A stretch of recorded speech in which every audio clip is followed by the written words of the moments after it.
नमस्कार दोस्तों, decode exam में आप सभी का स्वागत है।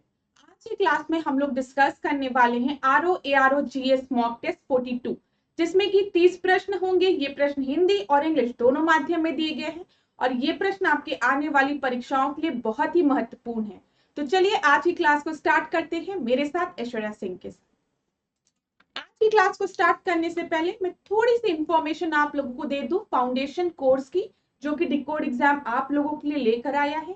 इस फाउंडेशन कोर्स में एंटायर आरओ एआरओ के सिलेबस को कवर किया गया है थ्रू वीडियो लेक्चर्स। यहाँ पर आपको नोट्स प्रोवाइड की जाएगी पीडीएफ के फॉर्मेट में, टेस्ट सीरीज प्रोवाइड की जाएगी और अगर आपको किसी भी तरीके का डाउट होता है तो आप डिस्कस कर सकते हैं टेलीग्राम ग्रुप पे। अगर इस कोर्स से रिलेटेड आपको कोई भी इंफॉर्मेशन चाहिए क्लास, तो आप इस नंबर पर व्हाट्सएप करिए, आपको सारी इंफॉर्मेशन यहाँ प्रोवाइड करा दी जाएगी। डिकोड एग्जाम आप लोगों के लिए समान हिंदी की पुस्तक भी लेकर आया है, जो कि आप अपने नियरेस्ट बुक स्टोर पे जाके खरीद सकते हैं। लेकिन बाई चांस आप जा नहीं पा रहे हैं या फिर वहां पे आपको अवेलेबल नहीं है, तो आप इसको घर बैठे फ्लिपकार्ट से भी ऑर्डर कर सकते हैं। यहाँ पे आपको लिंक दी गई है। अगर इस बुक से रिलेटेड आपको कोई भी इंफॉर्मेशन चाहिए तो आप इस नंबर पर व्हाट्सएप करिए, आपको सारी इंफॉर्मेशन प्रोवाइड करा दी जाएगी। तो चलिए आज की क्लास को अब हम स्टार्ट करते हैं अपने पहले प्रश्न से। हिंदी और इंग्लिश दोनों माध्यम में प्रश्न दिए गए हैं और मैं पूरी कोशिश करूंगी दोनों माध्यम के बच्चों को ये क्लास समझ में आए। ठीक है, तो चलिए। परिवार नियोजन हेतु प्रयुक्त लाल रंग का प्रतीक चिन्ह का आकार, ठीक है, what is the shape of the red colour symbol use for family planning. जो फैमिली प्लानिंग के लिए रेड कलर का सिंबल यूज होता है वो किस शेप का होता है? स्ट्रेट ट्रायंगल मतलब सीधी त्रिभुज के आकार का होता है, उल्टा त्रिभुज, या फिर सीधा यू टर्न या फिर उल्टा यू टर्न।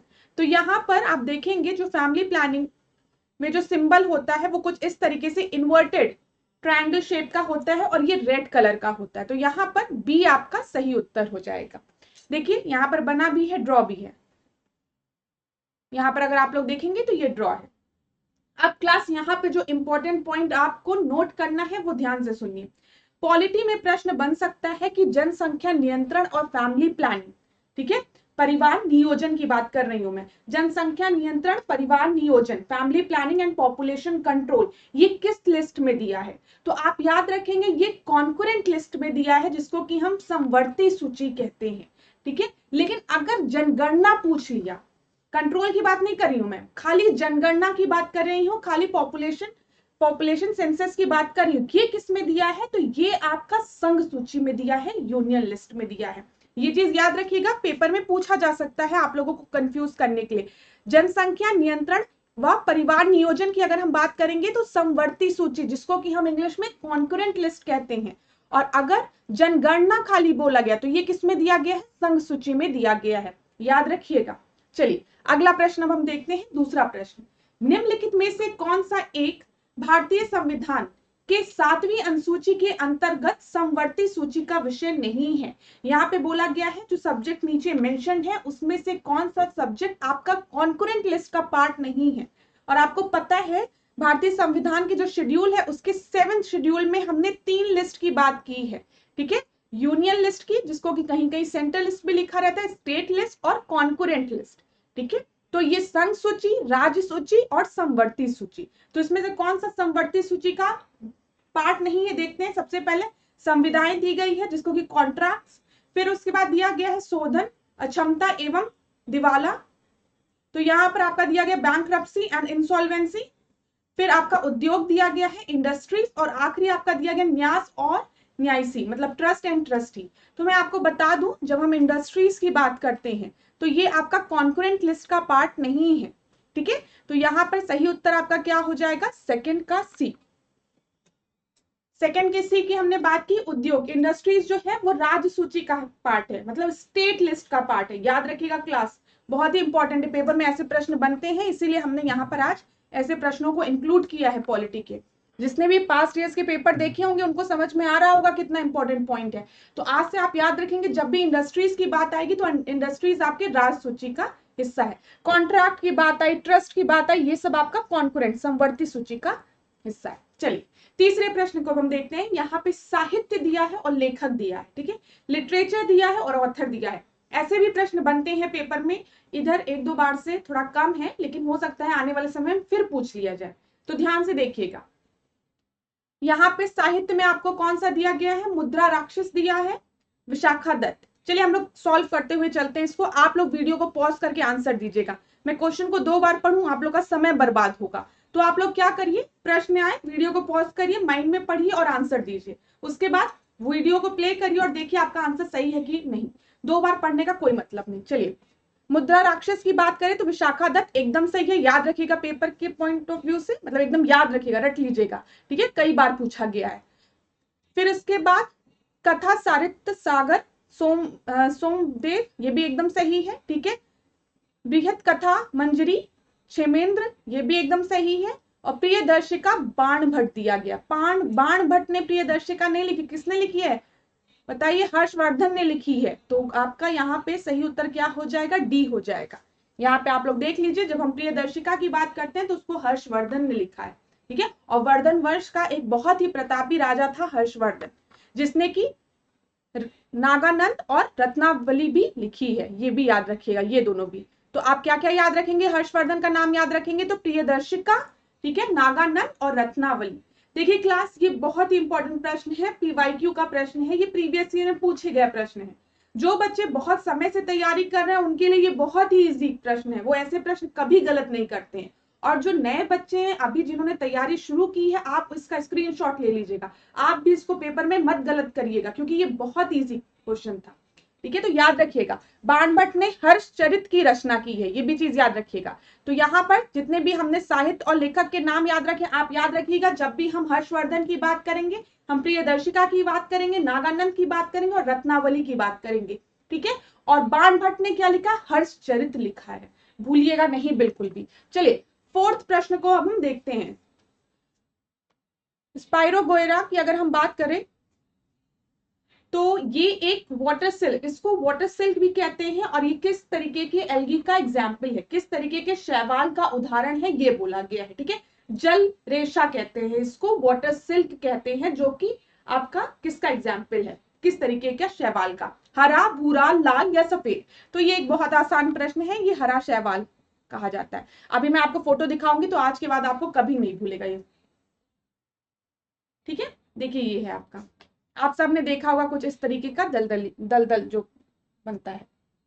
चलिए 5वें प्रश्न को हम देखते हैं। भारतीय संविधान में भारत के राष्ट्रपति से संबंधित निम्नलिखित प्रावधानों को उनके क्रम में व्यवस्थित कीजिए, ठीक है। इसमें क्या लिखा है, कुछ आपको प्रोविजंस दिए गए हैं प्रेसिडेंट से रिलेटेड और उनको उनके क्रम में ऑर्गेनाइज करना है। तो पढ़ते हुए चलते हैं। संसद के विश्रांति काल में राष्ट्रपति की अध्यादेश जारी करने की शक्ति, ठीक है। तो यहाँ पे power to promulgate the ordinance, अब प्रेसिडेंट के पास किस आर्टिकल में पावर दिया गया है, टू प्रोमलगेट द ऑर्डिनेंस, ठीक है। अध्यादेश जारी करने की शक्ति उसको किस में दी गई है, 123 में, आर्टिकल 123 में, याद रखिएगा, बहुत इंपॉर्टेंट है, पेपर में कई बार पूछा है, डायरेक्ट पूछ लिया है, ठीक है।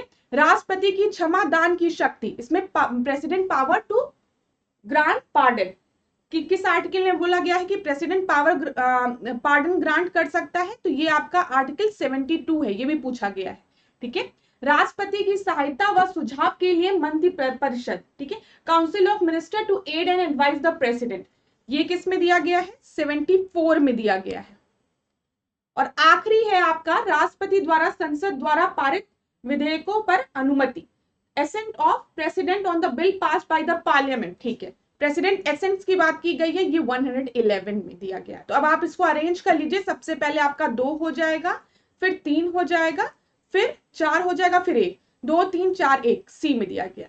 अब क्लास प्लीज आप प्रेसिडेंट से रिलेटेड सारे अनुच्छेद जितने हैं आर्टिकल्स हैं उनको ध्यान में रखिएगा, पेपर में प्रश्न बनता है, ठीक है। याद रखिएगा यहाँ पे जितने भी हमने अनुच्छेद की बात की गई है, आर्टिकल्स की बात की गई है। 6वें प्रश्न को हम देखते हैं। वित्तीय आपातकाल के संदर्भ में निम्नलिखित में से कौन सा एक कथन सही नहीं है। फाइनेंशियल इमरजेंसी की बात की गई है, वित्तीय आपातकाल की बात की गई है, और बोला है कि कौन सा स्टेटमेंट गलत है। वीडियो को पॉज करिए, ठीक है, फिर आंसर दीजिए, फिर आप देखिए कि आंसर आपका सही है कि गलत है। सबसे पहले इसे संविधान के अनुच्छेद 360 के अंतर्गत राष्ट्रपति द्वारा घोषित किया जाता है, ठीक है। इमरजेंसी की बात आएगी तो राष्ट्रपति द्वारा घोषित किया जाएगा, कोई दिक्कत नहीं है। यहां पर अगर आपने देखा होगा तो 352, 356 और 360 में हम इमरजेंसी की बात करते हैं। यहाँ पर नेशनल इमरजेंसी की बात करते हैं हम लोग, एनी की बात करते हैं, नेशनल इमरजेंसी की बात करते हैं, इसमें प्रेसिडेंट रूल की बात की जाती है और यहाँ पर आपका फाइनेंशियल इमरजेंसी की बात कही जाती है। ठीक है, ये चीज याद रखिएगा, आप लोग भूलिएगा नहीं। एक पेपर में प्रश्न बनता है, यहाँ पे मैं आप लोगों को बता दूं, मेरे दिमाग में आ रहा है इसलिए, किस कॉन्स्टिट्यूशनल अमेंडमेंट के थ्रू ये कंपलसरी कर दिया गया था कि प्रेसिडेंट कभी भी इमरजेंसी डिक्लेयर करेगा तो काउंसिल ऑफ मिनिस्टर्स के रिटन उसमें, जब तक उसको रिटन उसमें नहीं मिलेगा कि इमरजेंसी डिक्लेयर की जाए, तब तक प्रेसिडेंट इमरजेंसी नहीं डिक्लेयर करेगा। ठीक है, तो यहाँ पर 44th कॉन्स्टिट्यूशनल अमेंडमेंट एक्ट में ये चीज ऐड की गई थी। ये सब पॉइंट्स याद रखिएगा, पेपर में पूछता है, इसलिए मैं आपको बता रही हूँ। देखिए, पहले ये था कि president, council of minister to aid and advice president, ठीक है, काउंसिल ऑफ मिनिस्टर ने कहा कि इमरजेंसी लगेगी, प्रेसिडेंट ने कहा इमरजेंसी लगेगी, इमरजेंसी डिक्लेयर हो गई। लेकिन 44th कॉन्स्टिट्यूशनल अमेंडमेंट में बोला गया कि रिटन में चाहिए कि इमरजेंसी लगानी है, तभी प्रेसिडेंट इमरजेंसी लगा सकते हैं। एक अप्रूवल की बात कही गई, तो ये 44th कॉन्स्टिट्यूशनल अमेंडमेंट में कहा गया था। ठीक है, शॉर्ट में मैंने आप लोगों को बताया है, ज्यादा डिस्क्राइब करेंगे तो क्लास बहुत लंबी हो जाएगी। यहाँ पे ये प्रश्न बना था इसलिए मैंने आपको बता दिया। तो देखिए, पहला आपका बिल्कुल सही है, 360 में फाइनेंशियल इमरजेंसी की बात की गई है, वित्तीय आपातकाल की बात की गई है। दूसरा दिया गया, once it is implemented no maximum time limit has been fixed for it to remain effective. एक बार इसे लागू कर दिया गया, प्रभावी कर दिया गया, तो इसके बाद कोई भी अधिकतम समय सीमा निर्धारित नहीं है। ठीक है, ये एकदम सही है, इसमें कोई भी गलती नहीं है। नेशनल इमरजेंसी प्रेसिडेंट रूल में ये होता है कि आफ्टर सम टाइम उसको अप्रूव कराना पड़ता है सदनों द्वारा। तीसरा देखते हैं, reapproval of parliament is not necessary for it to continue. अब देख रहे हैं आप, जो बी स्टेटमेंट दिया है वही सी स्टेटमेंट को सपोर्ट करे, या सी जो है वो बी को सपोर्ट करा। इसमें क्या लिखा है, इसे जारी रखने के लिए संसद की पुनः स्वीकृति आवश्यक नहीं होती है। ऑफ कोर्स सी बात है, अभी हमने कहा कि कोई भी मैक्सिमम लिमिट नहीं है कि कितने दिन तक ये आपका लागू रहेगा, एक बार लागू हो गया तो लागू रहेगा। तो बी और सी एकदम सही है, ए भी सही है, इसका मतलब डी गलत है। अब डी क्यों गलत है उसको हम लोग देखेंगे। वित्तीय आपातकाल की घोषणा को राष्ट्रपति द्वारा घोषित तिथि के 3 माह के भीतर संसद की स्वीकृति प्राप्त होनी अनिवार्य है। अब याद रखिएगा, जब नेशनल इमरजेंसी डिक्लेयर की जाती है तो अप्रूवल ऑफ जो पार्लियामेंट है वो मिल जाना चाहिए विद इन 2 मंथ्स, ना कि 3 मंथ्स। ये भी याद रखिएगा, यहां पर 2 मंथ होगा। और ये भी चेंज ना आपके 44th कॉन्स्टिट्यूशनल अमेंडमेंट के थ्रू किया गया था। तो यहां पर आपका सही उत्तर क्या हो जाएगा, डी हो जाएगा। 6th का डी आपका सही उत्तर है। समझ में आ गया ना क्लास, गलती क्या है यहाँ पर 3 माह की बात की गई है, 2 मंथ के भीतर ही उसको अप्रूवल मिल जाना चाहिए। यहाँ पे देखिए, वित्तीय आपात की घोषणा को राष्ट्रपति द्वारा घोषित तिथि के 2 माह के भीतर संसद की स्वीकृति प्राप्त होना अनिवार्य है। चलिए 7वें प्रश्न को देखते हैं। यहाँ पे इन्फ्लेशन से रिलेटेड है, मुद्रास्फीति से रिलेटेड है। मुद्रास्फीति की दर में वृद्धि के कारण वास्तविक मजदूरी में कमी हो तो मशीन के स्थान पर श्रम का अधिक प्रयोग होगा, तथा इसकी विपरीत स्थिति में श्रम के स्थान पर मशीन के प्रयोग में वृद्धि होगी। अर्थशास्त्र में यह प्रभाव कहलाता है, तो ये प्रभाव आपका कहलाता है रिकार्डो इफेक्ट। ठीक है, रिकार्डो इफेक्ट। इसको आप लोग एक बार वीडियो पॉज करके पढ़ लीजिएगा अगर आपको कंफ्यूजन हो रही है। मैं बता दूं इसको क्या कहते हैं, रिकार्डो इफेक्ट कहते हैं। 8वें प्रश्न को अब हम देखते हैं। निम्नलिखित युद्धों को उनके कालक्रमानुसार में व्यवस्थित कीजिए और नीचे दिए गए कूट में से सही उत्तर का चयन कीजिए। अब यहाँ पे बैटल से रिलेटेड प्रश्न बहुत पूछे जाते हैं और यहाँ पर पूछा भी गया है, तो एक बार हम लोग देख लेते हैं। सबसे पहले बैटल ऑफ कार्नाल की बात कही गई है, जो कि 1739 में आपका हुआ था। फिर बैटल ऑफ अस्सीगढ़ की बात की गई है, जो कि 601 में हुआ था। फिर 1572 में बैटल ऑफ सारनाल हुआ है, ख्वाजा 1659 में। एक बार आप लोग इसको चेक कर लीजिएगा, यही डेट है 1739 करनाल। ठीक है, फिर उसके बाद असीरगढ़ जो है 601 में, और सरनाल जो है वो 1572, और ख्वाजा जो है वो आपका खजवा जो है वो आपका 1679 में। तो अब इसको अरेंज अगर हम करें तो सबसे पहले 2 हो जाएगा ना, नहीं सबसे पहले 3 हो जाएगा। यहाँ पे 3 15, तो 3 फिर 2 फिर 4 1, ए इसका आंसर है। ए इसका आंसर है। देख लीजिए, सरनाल का जो युद्ध है वो 1572 में हुआ था, ठीक है। और ये किसने लड़ा था इस युद्ध को? अकबर ने। तो याद रखिएगा, अकबर ने। सरनाल का युद्ध 1572 अकबर। असीरगढ़ की अगर हम बात करें तो ये 1601 में, और ये अकबर का अंतिम अभियान था, ये भी याद रखिएगा, ठीक है। अकबर का अंतिम अभियान था ये। फिर उसके बाद अगर हम खजवा की बात करें तो 1659 में ये किसके द्वारा लड़ा गया था? औरंगजेब और शाह सुजा के मध्य ये युद्ध हुआ था, याद रखिएगा, जिसमें शाह सुजा जो था वो परास्त हो गया था औरंगजेब द्वारा। फिर करनाल युद्ध की अगर हम बात करें तो ये 1739 में हुआ था। ये आपका मुगल शासक मोहम्मद शाह व नादिर शाह के बीच में लड़ा गया था, ये याद रखिएगा। ये पूछा गया युद्ध है कि करनाल युद्ध कब हुआ था और किसके बीच में हुआ था, तो ये मोहम्मद शाह के बीच में और नादिर शाह के बीच में हुआ था। याद रखिएगा क्लास, ये युद्ध से रिलेटेड प्रश्न भी इंपॉर्टेंट होते हैं, पेपर में कई बार पूछ लिए जाते हैं, तो इसको आप लोग याद रखिएगा। चलिए अगला प्रश्न अब हम देखते हैं। 9वां प्रश्न, निम्नलिखित में से किसे बौद्ध धर्म का इंसाइक्लोपीडिया कहा जाता है? ठीक है। Which of the following is called the encyclopedia of Buddhism? पहला है सुत्त पिटक, फिर विनय पिटक, फिर अभिधम पिटक, फिर महावंश। तो मैं आपको यहाँ पर बता दूं, जब हम बात करते हैं सुत्त पिटक की, तो सुत्त पिटक को हम इंसाइक्लोपीडिया ऑफ बुद्धिज्म कहते हैं। यहाँ पर आपका सही उत्तर क्या हो जाएगा? ए हो जाएगा। 3 पिटक की बात की गई है, याद रखिएगा क्लास, 3 त्रिपिटक की बात की गई है। त्रिपिटक में आपके सुत्त पिटक हो गया, विनय पिटक हो गया और अभिधम पिटक हो गया। और मैं आपको ये भी बता दूं, जब विनय पिटक की बात करते हैं तो विनय पिटक में किस तरीके की वस्तुओं की बात करते हैं? विनय पिटक की विषय वस्तु जो है भिक्षुकों के लिए मठवासी नियम है, ठीक है। इसमें जो भिक्षुकों के लिए जो नियम है वो मेंशन थे विनय पिटक में, ठीक है। अभिधम पिटक की अगर हम बात करें तो यहाँ पे बौद्ध धर्म के दर्शन और सिद्धांतों से संबंधित चीजें लिखी गई है, ठीक है, अभिधम पिटक में। याद रखिएगा, विनय पिटक में जो बौद्ध भिक्षुक थे या फिर जो मठवासी थे उनके नियम लिखे गए कैसे उनको रहना है। अभिधम पिटक की अगर हम बात करें तो इसमें बौद्ध धर्म के दर्शन और सिद्धांतों का वर्णन है, ठीक है। और सुत्त पिटक की अगर हम बात करें तो इसमें बुद्ध और उनके करीबी साथियों से संबंधित 10,000 से अधिक सूत्र या सूत्र शामिल हैं। ये चीज याद रखिएगा आप लोग। इतनी चीजें क्लियर हो गई, क्योंकि पेपर में ऐसा भी प्रश्न बनता है, पिटक के नाम दे देंगे और इधर आपको ऑप्शन दे देंगे और आपको बोल देगा सुमेलित करने को कि इस पिटक में क्या है, इस पिटक में क्या है, इस पिटक में क्या है। और त्रिपिटक मैंने आपको बता दिया है, ये थी। चलिए 10वां प्रश्न हम देखते हैं। नीचे 2 कथन दिए गए हैं, कथन और कारण।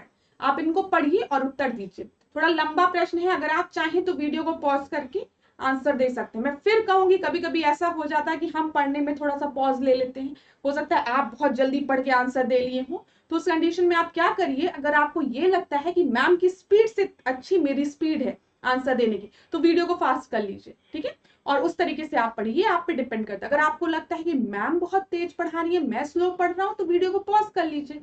तो यहाँ पे स्पीड की तो कोई भी इश्यू नहीं है, ठीक है, कि स्पीड ज्यादा हो रही है, स्पीड कम हो रही है, ये आप पे डिपेंड करता है। आप वीडियो को फास्ट करके देखिए या फिर स्लो करके देखिए। तो अब इस वीडियो को आप थोड़ी देर के लिए पॉज करिए, क्वेश्चन को पढ़िए, हिंदी वाले हिंदी में पढ़िए, इंग्लिश वाले इंग्लिश में पढ़िए। मैं एक्सप्लेन इस तरीके से करूंगी कि दोनों को समझ में आए। यहाँ पर सुप्रीम कोर्ट की बात कही गई है, भारत के सर्वोच्च न्यायालय की बात की गई है और बोला गया है संसद द्वारा पारित किसी संविधान संशोधन अधिनियम को कुछ समय के लिए स्थगित तो कर सकता है, लेकिन शून्य घोषित नहीं कर सकता है। इसमें क्या बोला गया है? इसमें बोला गया है जो सुप्रीम कोर्ट है भारत का, वो किसी भी कॉन्स्टिट्यूशनल अमेंडमेंट को कुछ समय के लिए एडजर्न कर सकता है, रोक सकता है, कुछ समय के लिए स्थगित कर सकता है, लेकिन उससे नल डिक्लेयर नहीं कर सकता, ये बोला गया है, ठीक है। दूसरा आपका क्या बोला गया है? कारण भारतीय राजनीतिक व्यवस्था संसदीय संप्रभुता व न्यायिक सर्वोच्चता के समन्वय पर आधारित है, ठीक है। Indian political system is based on the coordination of parliamentary sovereignty and the judicial supremacy.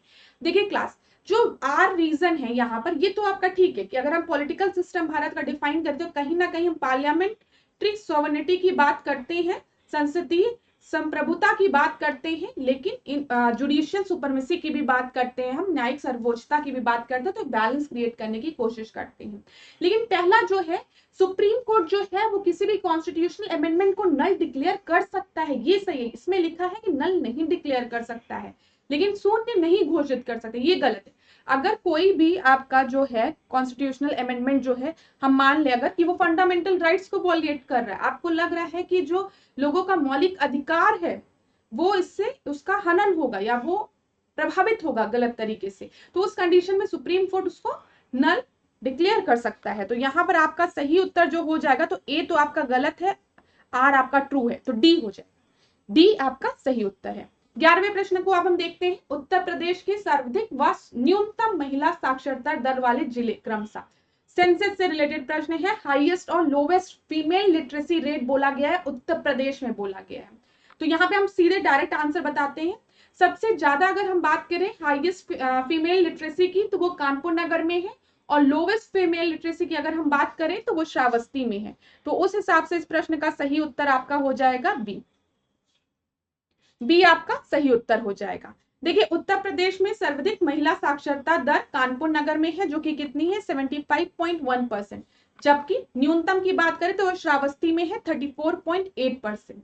तो शीर्ष अगर हम तीन देखें, तीन महिला साक्षरता वाले जिले, तो कानपुर नगर सबसे ऊपर, उसके बाद लखनऊ, फिर गौतम बुद्ध नगर, याद रखिएगा। और न्यूनतम में श्रावस्ती, बलरामपुर और बहराइच। इसका भी स्क्रीनशॉट ले लीजिए, 2-3 बार पढ़ेंगे, याद हो जाएगा, पेपर में कंफ्यूजन बिल्कुल भी नहीं होगी। निम्नलिखित में से कौन सा युग्म सही सुमेलित नहीं है? 12वें प्रश्न को हम देखते हैं। नॉट करेक्टली मैच्ड बोला गया है। एक तरफ मिनरल दिया गया है, दूसरी तरफ डिस्ट्रिक्ट दिया गया है। ये आपका मिनरल बेस्ड प्रश्न है, लेकिन ये यूपी स्पेशल का प्रश्न है, इतना आपको समझ में आ रहा होगा। मिनरल बेस्ड प्रश्न हमने पहले की भी क्लासेस में किए हैं, खनिज बेस्ड, ठीक है, लेकिन वहां पर हमने इंडिया की बात की है और वर्ल्ड की बात की। आज हम यूपी की बात कर रहे हैं। तो देखिए सबसे पहले हम जिप्सम की अगर बात करें, जिप्सम झांसी में एकदम सही, सिल्का बालू प्रयागराज एकदम सही, ठीक है। एस्बेस्टस की अगर हम बात करें तो मिर्जापुर एकदम सही। यूरेनियम जो है हमीरपुर नहीं, यहाँ पे ललितपुर में यूरेनियम पाया जाता है, याद रखिएगा, बहुत ही इंपॉर्टेंट है। तो 12वें का सही सुमेलित नहीं है, वो है ए, क्योंकि जो यूरेनियम है वो कहाँ पाया जाता है? ललितपुर में पाया जाता है। 13वें प्रश्न को हम देखते हैं। निम्नलिखित में से किस पादप को औषधियों का राजा कहा जाता है? Kings of medicine, king of medicine किसे कहा जाता है? गैनोडोर्मा को, ठीक है, नीम को, या फिर ब्राह्मी को, या फिर एलोवेरा को। तो मैं आपको बता दूं, ये आपके गैनोडोर्मा को कहा जाता है किंग ऑफ मेडिसिन। 13 का ए आपका सही है। अगर गैनोडोर्मा को अगर आप नेट पे सर्च करेंगे ना, तो ये लाल कलर का मशरूम होता है, ठीक है, जो कि जिसकी की बहुत मेडिसिनल बेनिफिट्स होते हैं। 14 प्रश्न को अब हम देखते हैं। वर्तमान में भारत को कितने जैव भौगोलिक क्षेत्रों में बांटा गया है? भारत को प्रेजेंट में कितने बायो जियोग्राफिकल रीजन में डिवाइड किया गया है? ये पूछा गया। 4, 8, 10, 18, ये पूछा गया प्रश्न है, PYQ प्रश्न है, जिसमें बच्चे 8 और 10 में कंफ्यूज हुए थे, और यहाँ पर सही उत्तर आपका है 10, याद रखिएगा। 8 और 10 में बच्चे बहुत कंफ्यूज हुए थे, सही उत्तर था 10। 10 जैव भौगोलिक क्षेत्रों में बांटा गया है बायो जियोग्राफिक रीजन में, जिसमें कि अगर आप नाम देखना चाहें तो आप देख सकते हैं। Andaman Nicobar, coastal region, north eastern region, Gangetic, Deccan, western, semi arid, Indian desert, Himalayan, फिर ट्रांस हिमालयन रीजन। ये आपके हो गए 10। चलिए 15 प्रश्न को अब हम देखते हैं। ये भी थोड़ा बड़ा प्रश्न है, आप चाहें तो वीडियो को पॉज करिए, आराम से पढ़िए, फिर उत्तर दीजिए। मैं आपको पढ़ के बताती हूँ। या एक डाइकार्बोक्सिलिक एसिड है, ठीक है, या एक डाइकार्बोक्सिलिक एसिड है, ठीक है। दूसरा, इसे स्पिरिट ऑफ एम्बर कहते हैं। हम अंडरलाइन करते हुए चलते हैं चीजों को। डाइकार्बोक्सिलिक एसिड है, ठीक है, इसे स्पिरिट ऑफ एम्बर कहते हैं, स्पिरिट ऑफ एम्बर कहते हैं। And in the animal kingdom it is found in the thymus gland and the spleen, thymus gland और स्प्लीन में पाया जाता है। Apart from this it is found in lignite, wood and many trees, grapes, beetroot and रेवेंट sugar. The above description is with respect to which acid? किसी acid की बात कही गई है और बोला गया है या एक डाइकार्बोक्सिलिक एसिड होता है, स्पिरिट ऑफ एम्बर के नाम से इसे जाना जाता है। ये स्प्लीन और पीला मतलब स्प्लीन और ग्लैंड्स में पाया जाता है एनिमल्स के, और साथ ही साथ ये वुड्स में और ग्रेप्स और बीटरूट इसमें भी पाया जाता है। तो यहाँ पे किस एसिड की बात की गई है? यहाँ पे बात की गई है सक्सिनिक एसिड की। ए आपका सही उत्तर है। ये एक अच्छा प्रश्न था, ठीक है, याद रखिएगा। सक्सिनिक एसिड को आपके स्पिरिट ऑफ एम्बर भी कहा जाता है, या एक डाइकार्बोक्सिलिक एसिड होता है जो कि थाइमस ग्लैंड में और स्प्लीन में पाया जाता है। चलिए 16 प्रश्न को हम देखते हैं। 2011 की जनगणना के अनुसार भारत में सर्वाधिक ग्रामीण प्रतिशत वाले राज्यों को का क्रम इस प्रकार है। ठीक है। ग्रामीण राज्यों की बात की गई है, मैं आपको बता दूं रूरल पॉपुलेशन के परसेंटेज की बात की गई है तो हिमाचल प्रदेश आप याद रखेंगे, ये पूछा गया प्रश्न है, कभी भूलेगा नहीं हिमाचल प्रदेश। हिमाचल प्रदेश ए और बी दोनों में दिया गया है, मतलब दोनों में से कोई एक उत्तर होगा। इसके बाद आपका असम, बिहार, उड़ीसा दिया गया, बिहार, असम, उड़ीसा, अरे बहुत माइन्यूट सा चेंज किया गया, देखिए बहुत अच्छा प्रश्न बनाया गया बच्चों को कंफ्यूज करने के। तो सबसे पहले आपका है हिमाचल प्रदेश, उसके बाद बिहार है, फिर असम है, फिर उड़ीसा है, उस हिसाब से बी आपका सही उत्तर है। यहां पर अगर आप देख लीजिए सर्वाधिक ग्रामीण जनसंख्या प्रतिशत, रूरल पॉपुलेशन परसेंटेज की बात की गई है, सबसे पहले आपका हिमाचल प्रदेश है, फिर बिहार है, फिर असम है, फिर उड़ीसा है, ठीक है, तो बी आपका सही उत्तर है। अच्छा क्लास, आप लोग नोटिस कर रहे होंगे कि हम लोग हर सेशन में एक एक दो क्वेश्चन ही सेंसस से रिलेटेड डिस्कस करते हैं, इसलिए क्योंकि आप रोज थोड़ा थोड़ा पढ़ेंगे तो एग्जाम तक आपको एकदम रट जाएगा, बिल्कुल भी परेशान नहीं होंगे। जैसे आज की क्लास में हम लोगों ने फीमेल लिटरेसी डिस्कस की यूपी में, तो आप अब घर जाइएगा, मतलब घर क्यों, आप लोग तो घर ही पे बैठे हुए हैं, क्लास में तो ये क्लास चल नहीं रही है, तो जहां पर भी बैठे हुए आप फीमेल लिटरेसी इंडिया में देखो ना, तो इससे क्या, वैसे आप सभी को पता है साउथ का है, मैंने हिंट भी दे दिया आपको, के से स्टार्ट होता है, जहां पे फीमेल लिटरेसी की बात हो रही है। आंसर दिमाग में लेके आना आपने और लिखना कमेंट बॉक्स में, तो ऐसे पढ़ लो, तो इससे क्या होगा, आपका थोड़ा थोड़ा करके रिवाइज होगा, एक एक बूंद से सागर बनता है, वही वाली बात है, थोड़ा थोड़ा पढ़ोगे तो एग्जाम टाइम तक बहुत अच्छे से चीजें तैयार हो जाएगी। खुद पढ़ो, साथ ही साथ इस 30 प्रश्नों को रोज देखते भी चलो, क्योंकि इन 30 प्रश्नों के साथ मैं कई इंपॉर्टेंट पॉइंट्स भी आपको बताती हूँ जो कि प्रीवियस ईयर में पूछे गए हैं, तो देखते चलिए इसको। 17 प्रश्न को अब हम देखते हैं। 2 अप्रैल 1990 को सिडबी की स्थापना क्यों की गई थी?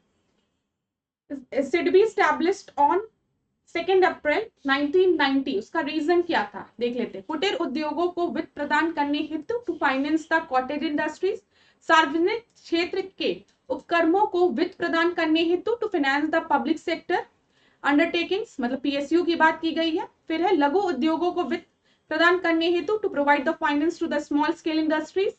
फिर उसके बाद आखिरी है आपका ग्रामीण भारत में अवसंरचना विकास हेतु वित्तीय प्रदान करने हेतु to provide the funding for the infrastructure development in rural India. मैं आपको बता दूं, जब भी हम सिडबी की बात करते हैं तो स्मॉल इंडस्ट्रीज डेवलपमेंट बैंक की हम बात करते हैं, तो स्मॉल स्केल इंडस्ट्रीज की बात की गई है, तो 17 का सी आपका सही है। अब देखिए क्लास, यहां पर आपको क्या याद रखना, सबसे पहले 1990, 2 अप्रैल 1990 ईयर याद रखिएगा, क्योंकि कभी पेपर में दे देगा सिडबी, ठीक है, एसबीआई, सेबी, नाबार्ड, आरबीआई, और बोल देगा इनको क्रोनोलॉजिकल ऑर्डर में अरेंज करिए, कौन किसका पहले गठन हुआ है, तो आप याद रखेंगे सिडबी का गठन कब हुआ है, 1990 में, ठीक है, 2 अप्रैल 1990 में। इसका मेन पर्पस क्या था, जो स्मॉल स्केल इंडस्ट्रीज है उनको फाइनेंस प्रोवाइड करना, और इसका हेडक्वार्टर कहाँ है, वो है आपका लखनऊ में। इतनी बातें आप याद रखिएगा। 18वें प्रश्न को हम देखते हैं। निम्नलिखित में से कौन सा युग्म सही सुमेलित नहीं है? Which one of the following is not correctly matched? प्रजाति दी गई है और फसल दिया गया है, क्रॉप दिया गया है, तो ये प्रश्न आपका आरओ में पूछ लिया जाता है, इसलिए यहाँ पे बोला गया है। तो हम आंसर को डिस्कस करते हुए चलते हैं। भूदेव धान का प्रजाति है, एकदम सही है। कुंदन गेहूं की, प्रगति मक्का की, वरदान जो है मूंग लिखा है, ये मूंग की प्रजाति नहीं है, ठीक है, यहाँ पे डी आपका जो है वो सही उत्तर होगा। वरदान की अगर हम बात करें तो ये किसकी प्रजाति है, ये उड़द, उड़द सुना है ना, उड़द की प्रजाति है। चलिए 19 प्रश्न को देखते हैं। निम्नलिखित में से कौन भारत में सिविल सेवा बोर्ड का पदेन अध्यक्ष होता है? ठीक है, ex officio chairman of civil services board in India, ये बोला गया है। पहला ऑप्शन आपको दिया गया प्रधानमंत्री, फिर कैबिनेट सेक्रेटरी, फिर उसके चेयरमैन ऑफ यूपीएससी मतलब यूनियन पब्लिक सर्विस कमीशन, और आखिरी आपको यूनियन मिनिस्टर दिया गया है। तो मैं आपको बता दूं, यहाँ पे एक्स ऑफिशियो चेयरमैन की बात की गई है। भारत में सिविल सेवा बोर्ड का पदेन अध्यक्ष कौन होता है, ये बोला गया है। तो यहाँ पर आपका सही उत्तर क्या हो जाएगा, कैबिनेट सेक्रेटरी। 19 का बी जो है वो आपका सही उत्तर है। चलिए अगला प्रश्न अब हम देखते हैं, 20वां प्रश्न। संसद अंतरराष्ट्रीय संधियों को लागू करने के लिए संपूर्ण भारत या उसके किसी भाग के लिए कोई कानून बना सकती है, ठीक है। Parliament can make any law for the whole of India और any part of it to implement the international treaties. International treaties को लागू करने के लिए संसद के पास ये पावर होती है कि वो कुछ लॉस बना सके। तो देखिए यहाँ पे ऑप्शंस क्या क्या दिए गए हैं। सभी राज्यों की सहमति से, कि सभी राज्य सहमत है, with the consent of all the states. दूसरा है राज्यों के बहुमत की सहमति से with the consent of the majority of the state. फिर थर्ड है संबंधित राज्यों की सहमति से with the consent of the concerned state.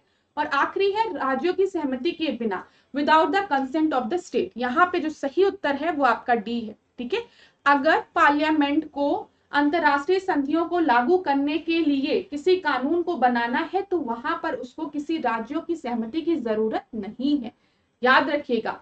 तो 20वें का जो डी है वो आपका सही है। अच्छा, ये किस आर्टिकल में दिया है, किस अनुच्छेद में दिया है, तो ये आर्टिकल 253 में दिया है, ये भी चीज आप याद रखेंगे। ठीक है, ये आर्टिकल 253 में दिया है। अब क्लास यहाँ पे मैं कुछ और आपको बताऊंगी, कुछ आर्टिकल जो कि आपके पेपर के पॉइंट ऑफ व्यू से इंपॉर्टेंट है, पर्सपेक्टिव से इंपॉर्टेंट है। ये तीन आर्टिकल 249 की अगर हम बात करें, इंग्लिश में लिखा है लेकिन मैं हिंदी में आपको बता रही हूँ। इसमें पार्लियामेंट को ये अधिकार दिया जाता है कि वो स्टेट लिस्ट में, ठीक है, वो स्टेट लिस्ट के किसी भी सब्जेक्ट पे लेजिस्लेट कर सकती है इन नेशनल इंटरेस्ट। याद रखिएगा, it empower the parliament to legislate with respect to a matter in a state list in the national interest. अगर नेशनल इंटरेस्ट में है वो चीज तो वो लॉ बना सकती है। कुछ इतना चीजें समझ में है, आपको पता है 7th लिस्ट की अगर हम बात करते हैं तो उसमें 3 आपकी लिस्ट दी गई है। अभी हमने थोड़ी देर पहले डिस्कस किया, संघ, राज और समवर्ती। ठीक है, समवर्ती सूची में राज और जो आपका संघ है, यूनियन है, सेंटर है, वो दोनों लेजिस्लेट करते हैं, लॉ बनाते हैं। जब हम स्टेट लिस्ट की बात करते हैं तो वहां पर किसका अधिकार होता है, राज्य का अधिकार होता है राज्य सूची में। और जब हम संघ सूची की बात करते हैं तो यहाँ पर सेंटर, ठीक है, जो यूनियन है, जो पार्लियामेंट है, वो लॉ बनाता है। लेकिन 249 में ये बोला गया है कि हम पार्लियामेंट को ये अधिकार देते हैं कि वो कोई भी लॉ बना सके with respect to the matter. कोई ऐसा मैटर, ऐसा सब्जेक्ट जो कि आपके स्टेट लिस्ट में है, उस पर पार्लियामेंट लॉ बना सकता है अगर वो नेशनल इंटरेस्ट में हो, राष्ट्रीय हित में हो। समझ में आ गया होगा। अब इससे इजिली मैं नहीं, मतलब इजी वे में आपको नहीं समझा सकती। 250 की अगर हम बात करें, इसमें पार्लियामेंट को एम्पावर्ड किया गया है कि वो लॉ बना सकता है on any item that is included in a state list for whole और a part of India while a proclamation of emergency is in operation. यहाँ पे ध्यान रखिएगा, जब इमरजेंसी डिक्लेयर कर दी गई हो तो उस समय भी पार्लियामेंट को ये पावर दी जाती है कि वो किसी भी सब्जेक्ट में जो कि स्टेट लिस्ट में मेंशन है उस पे वो लॉ बना सकता है जब इमरजेंसी आपकी ऑपरेशन में। अभी मैं बताती हूँ पेपर में प्रश्न कैसे बनता है। 252 की बात करें, इसमें भी पार्लियामेंट को पावर किया जाता है कि वो लेजिस्लेट कर सकते हैं, लॉ बना सकती है और any matter which is mentioned in a state list, but यहाँ पे consent, by the consent of the state, मतलब स्टेट खुद जा रहा है पार्लियामेंट के पास और कह रहा है कि हमारे इस मैटर पे आप लॉ बनाइए। समझ में आ रहा है? तो 3 चीजें आप यहाँ पे याद रखेंगे, 249, 250 और 252। 249 में आपको बस ये बात याद रखें, देखिए तीनों में हमने क्या किया है, पार्लियामेंट को अधिकार दिया है, संसद को अधिकार दिया है कि वो स्टेट लिस्ट के मैटर पे लॉ बना सके, तीनों में। लेकिन 249 की अगर हम बात करेंगे तो यहाँ पे राष्ट्रीय हित की बात की गई है, नेशनल इंटरेस्ट की बात की गई है। 250 की अगर हम बात करेंगे तो यहाँ पे इमरजेंसी प्रोविजन की बात की गई है, आपातकाल की बात की गई है। और 252 की अगर हम बात करेंगे तो यहाँ पे जो राज्य हैं, जो स्टेट्स हैं, उन्होंने खुद अपने कंसेंट से वो गए हैं, उन्होंने कहा है पार्लियामेंट से कि आप लॉ बनाइए। और 253 हमने डिस्कस किया, यहाँ पे इंटरनेशनल ट्रीटी की बात की गई है, अंतरराष्ट्रीय उसकी बात की गई है, ठीक है, समझौते की बात की गई है। इतनी चीजें क्लियर हो गई, अंतरराष्ट्रीय संधियों की बात की गई है। चलिए 21 की बात करते हैं। 21st क्वेश्चन की बात करते हैं। क्लास देखिए, अगर आपको लगता है कि एक्सप्लेनेशन बड़ा हो रहा है, कि इतना एक्सप्लेन करने की जरूरत नहीं है, तो आप वीडियो को थोड़ा सा फॉरवर्ड कर लिया करिए। और अगर आपको लगता है कि एक्सप्लेन करने की जरूरत है तो आप वीडियो को आराम से देख लिया करिए, नोट डाउन कर लिया करिए। बस आप इतना समझिए कि मैं आपको ये पॉइंट्स क्यों इतने अच्छे से डिस्कस करती हूँ या फिर इलेबोरेट करती हूँ, ताकि मुझे लगता है अगर पेपर में प्रश्न बने तो आप कंफ्यूज ना हो। और यहाँ से प्रश्न बनता था इसलिए मैंने इतना समय आपका लिया। तो कभी कभी जब आप लोग लिखते हैं कि मैम समय ज्यादा हो गया, क्वेश्चंस कम थे, तो बड़ा दुख होता है उसको पढ़ के। लगता है कि हम चाहते हैं कि बच्चों को एक क्वेश्चन में जितना फैक्ट्स बता सके, जितने प्रश्न बन सकते हैं बता दे, लेकिन जब ऐसा आता है तो फिर लगता है यार कुछ गलती हो रही है। तो ठीक है, अब 21वें प्रश्न को देखते हैं, समय बिना बर्बाद किए। 21वें प्रश्न को देखिए, ब्रिटिश भारत में गठित निम्नलिखित आयोग समितियों को उनके गठन के कालक्रम अनुसार व्यवस्थित करिए, क्रोनोलॉजिकल ऑर्डर की बात कही गई है। यहाँ पर भी अब हम देख लेते हैं कौन सा कब है। ठीक है, तो ली कमीशन की अगर हम बात करें तो यहाँ पे लिखते चलिए। सबसे पहले हर्शल कमीशन की बात करें तो ये 1893। ठीक है, फिर उसके बाद अगर हम बात करें इस्लिंगटन कमिटी की तो ये 1912। ठीक है, और लिंडसे कमिटी की अगर हम बात करें तो ये 1929, और ली कमीशन की अगर हम बात करें तो ये 1923। तो अब आप अगर इसको अरेंज करेंगे तो आपको क्या मिलेगा, सबसे पहले 4 है। ठीक है, 4 यहां पर है, फिर उसके बाद 1912। ठीक है, फिर आपका हो गया एक 1923, फिर 1929। तो बी आपका सही उत्तर हो जाएगा, बी सही उत्तर है। तो चलिए देख लेते हैं हर्शल का समिति की अगर हम बात करें तो 1893 में इसका गठन हुआ था, और इसका उस समय गवर्नर जनरल कौन थे, लॉर्ड लेंसडाउन। याद रखिएगा, लॉर्ड लेंसडाउन उस समय गवर्नर जनरल थे। पेपर में प्रश्न ऐसे भी बन सकता है। अब हर्शल समिति जो थी वो किस चीज से संबंधित थी, ये टकसाल से संबंधित थी। पेपर में यहां से भी प्रश्न बन सकता है, दोनों पॉइंट इंपॉर्टेंट है। हर्शल समिति की आपको ईयर याद रखना है 1893। इस समय गवर्नर जनरल कौन थे, लॉर्ड लेंसडाउन थे, और फिर ये किस चीज से संबंधित थी, टकसाल से संबंधित थी। तीनों इंपॉर्टेंट पॉइंट है। ठीक है, इस्लिंगटन कमेटी की अगर हम बात करें तो 1912 अगर आप देख रहे होंगे तो ये कौन सा समय है, 1911 वाला। 1911 में क्या हुआ था, 1911 में आपका 1911-12 में आपका जो कैपिटल था उसको कोलकाता से दिल्ली शिफ्ट कर दिया गया था, और उस समय आपका वाइसरॉय कौन था, लॉर्ड हार्डिंग था। ऐसे भी याद रख सकते हैं। ठीक है, ऐसे भी याद रख सकते हैं, हार्डिंग। ठीक है, और ये किस चीज से रिलेटेड था, नागरिक सेवा में भारतीयों की हिस्सेदारी पर विचार करने के लिए गठित ये एक आयोग था। याद रखिएगा, इस्लिंगटन आयोग। फिर उसके बाद ली आयोग की अगर हम बात करें तो 1923 में इस समय आपका गवर्नर जनरल कौन था, आपका लॉर्ड रीडिंग था। और यहाँ पर ये किस चीज से रिलेटेड था, ली कमीशन, ये आपका लोक सेवा आयोग से रिलेटेड था। ये तो बहुत ही इंपॉर्टेंट है, कई बार पूछा गया है, लोक सेवा आयोग के गठन की अनुशंसा से रिलेटेड था ये। ठीक है, लिंडसे कमेटी की अगर हम बात करें तो ये आपका 1929 में इसकी स्थापना हुई थी। उस समय कौन था, 1929-1930 के समय इरविन था। अगर थोड़ा सा भी आपने हिस्ट्री पढ़ा है तो आपको देखने की जरूरत नहीं है, इस समय इरविन था। याद करिए, लॉर्ड इरविन पैक्ट साइन हुआ है उस समय आपका 1932 के समय चल रहा है आपका सेकेंड राउंड टेबल कॉन्फ्रेंस होगी, फिर उधर सिविल डिसोबीडियंस मूवमेंट होगा। कंफ्यूज मत होइए, इधर आइए, क्वेश्चन पे आइए। तो लिंडसे आयोग 1929, इसमें भारत में मिशनरी शिक्षा के विकास हेतु गठित ईसाइयों की उच्च शिक्षा के लिए इस आयोग का गठन किया गया था। तो यहाँ पे ये एक अच्छा प्रश्न था, उसको आप लोग देख सकते हैं। 22वें प्रश्न को हम लोग देखते हैं। यहाँ पर फिर पुस्तक है, लेखक है, तो एक एक पुस्तक को पढ़ते चलते हैं और आपको आंसर बताते चलते। सबसे पहले a nation in the making. ठीक है, a nation in the making किसने द्वारा लिखा गया है, सुरेंद्र नाथ बनर्जी के द्वारा लिखा गया है। फिर America witness to India's partition, ये किसके द्वारा लिखा गया है, फिलिप टॉलबोट के द्वारा। एकदम सही है। टूवर्ड्स द स्ट्रगल, ठीक है, ये किसके द्वारा, जयप्रकाश नारायण द्वारा। बापू माय मदर सरोजनी नायडू, ये गलत है। ठीक है, ए आपका गलत है। बापू माय मदर ये मनुबेन ने लिखा था, याद रखिएगा, सरोजनी नायडू ने नहीं लिखा। नाइटेंगल किसे कहा जाता है, सरोजनी नायडू को कहा जाता है। ठीक है, अगर मैं आपसे पूछूं यहीं पे एक और प्रश्न कि उत्तर प्रदेश की पहली गवर्नर कौन थी, तो इसका आंसर मुझे कमेंट में बताइएगा। मैं आपको आंसर पता है, मैंने अभी थोड़ी देर पहले आपको बताया है। उत्तर प्रदेश की पहली गवर्नर कौन थी, फीमेल थी, इनका नाम क्या है बताइए। चलिए, यहाँ पर 23rd देखिए, 1917 में अमेरिका के न्यूयॉर्क शहर में इंडियन होम रूल लीग की स्थापना किसके द्वारा की गई थी। ठीक है, इंडियन होम रूल लीग जो कि 1917 में जिसका एस्टैब्लिशमेंट हुआ था न्यूयॉर्क सिटी यूएसए में, उसको किसने फॉर्म किया था। तो यहाँ पर आपका सही उत्तर क्या हो जाएगा, मैं उत्तर बताती हूँ, लाला लाजपत राय। लाला लाजपत राय। ठीक है, लाला हरदयाल, ये लोग हैं, ये लोग आपके गदर पार्टी से रिलेटेड हैं, अगर आपने पढ़ा होगा तो। चलिए, 24वें प्रश्न को हम देखते हैं। यहाँ पर फिर आपको क्रोनोलॉजिकल ऑर्डर में अरेंज करना है। तो यहाँ पर आपका केयर, इकरा और क्रिसिल के बारे में बोला गया। ये 1987, ये 1991 और क्रिसिल आपका 1993। तो सबसे पहले केयर 1 2 3, 1 2 3 आंसर।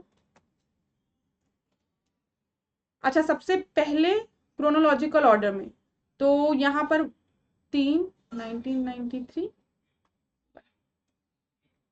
सॉरी क्लास, यहाँ पे थोड़ी सी गलती हो गई है, इसको आप लोग सही करिए।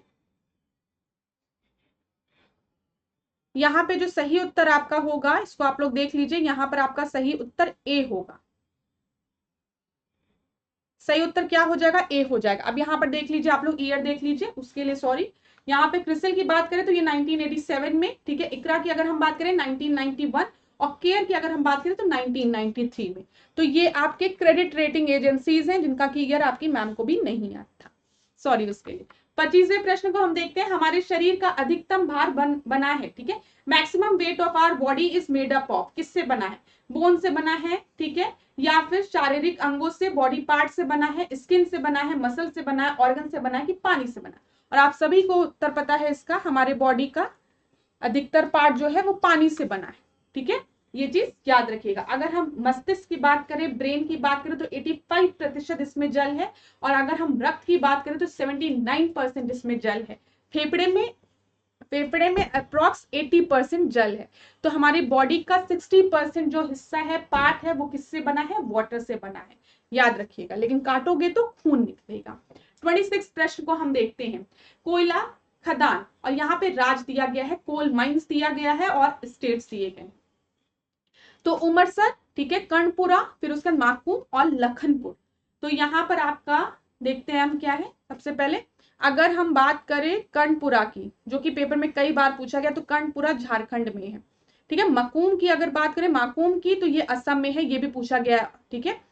तो सी का फर्स्ट 2 जगह दिया गया है, बी का फोर्थ 1 जगह दिया गया है। हाँ, उमरसर की अगर हम बात करें तो ये गुजरात हो गया, ठीक है। और फिर उसके बाद लखनपुर की अगर हम बात करें तो उड़ीसा हो गया। तो यहाँ पे आपका सही उत्तर क्या हो जाएगा? बी आपका सही उत्तर है। उमरसर जो है वो गुजरात में है, ठीक है।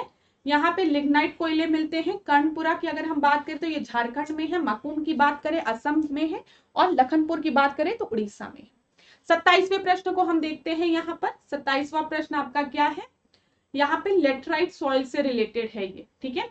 लेटराइट मृदा से रिलेटेड है। तो देखते हैं, laterite soil are commonly found in the tropical evergreen forest which are not agriculturally fertile, ठीक है। जो लेटराइट सॉइल है वो आपके उष्ण कटिबंधीय सदाबहार वन क्षेत्रों में पाए जाते हैं, जो कि कृषि की दृष्टि से उपजाऊ नहीं होते हैं, बोला गया है। रीजन क्या दिया गया है? जो ट्रॉपिकल रीजन्स होते हैं, ट्रॉपिकल रीजन्स जो उष्ण कटिबंधीय क्षेत्र होते हैं, उसमें nutrient from the leaching go to the lowest layer of the soil. उसमें लीचिंग की वजह से, अधिक वर्षा होने की वजह से जो सॉइल, अपर सॉइल की जो फर्टिलिटी होती है, जो फर्टाइल, जो न्यूट्रिएंट्स पाए जाते हैं, वो नीचे चले जाते हैं। मैं आपको बताऊं, यहाँ पे उष्ण कटिबंधीय रीजन की बात की गई है, ट्रॉपिकल रीजन की बात की गई है, और आपको पता है जो फर्टाइल टॉप सॉइल होती है, यहाँ पे फर्टिलिटी पाई जाती है। यही होता है मेनली, टॉप सॉइल आपके फर्टाइल सॉइल होते हैं। लेकिन ट्रॉपिकल रीजन में ये जो फर्टाइल सॉइल होते हैं, यहाँ पे जो न्यूट्रिएंट प्रेजेंट होते हैं ना, वो अधिक वर्षा की वजह से नीचे डाउन लेयर में चले जाते हैं, और इसी वजह से जो लेटराइट सॉइल होती है वो आपकी फर्टाइल नहीं होती है, ये बोला गया है। तो यहाँ पर आपका दोनों ही सही है, ए एंड बी, ठीक है।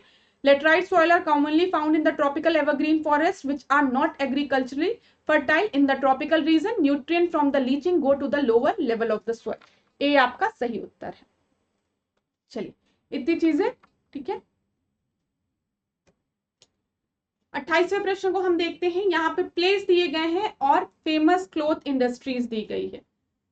तो ये भी एक इंपॉर्टेंट प्रश्न है, पेपर में पूछा गया है, प्रश्न है ये, ठीक है। इसी से रिलेटेड कुछ ऐसा ही प्रश्न पूछा था। जब हम प्रैक्टो की बात करते हैं तो प्रैक्टो में क्या? उलन, ऊनी वस्त्र पाए जाते हैं, ठीक है। जब हम मिलान की बात करते हैं तो यहाँ पर आपके रेशम के वस्त्र। मैनचेस्टर की बात करते हैं तो मैनचेस्टर में आप सभी को पता है कॉटन, सूती। और हुंडी की अगर हम बात करें, ढूंढी की, तो यहाँ पे ऊनी सॉरी क्लास। तो यहाँ पे ए का क्या हो जाएगा आपका? ए का थर्ड 2 जगह दिया गया, ठीक है। बी का अगर हम बात करें तो 2, ये मिल गया। सी का अगर हम बात करें तो 4th, और डी का बात करें 1। तो यहाँ पे सही उत्तर आपका क्या हो जाएगा? 28वें का बी।